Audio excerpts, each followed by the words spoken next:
বিনামূল্যে ফুচকা খেয়ে যাও তোমরা। এই ফুচকা, বাচ্চাদের জন্য ফ্রিতে ফুচকা পাওয়া যায় এখানে।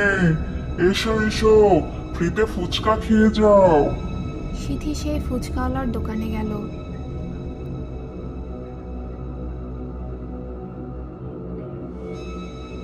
সিথি ফুচকাওয়ালার কাছে গিয়ে বলে, আপনি কে, কোথা থেকে এসেছেন, আর আপনি ফ্রিতে ফুচকা দিচ্ছেন বাচ্চাদের?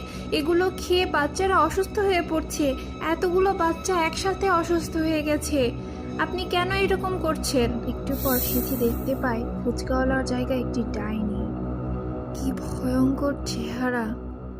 হে হে হে হে, আমি ফুচকাওয়ালা নয়, আমি একটি ডাইনি। আপনি আপনি কে? ফুচকাওয়ালা কাকুটা কোথায় গেল? সিথি প্রথমে একটু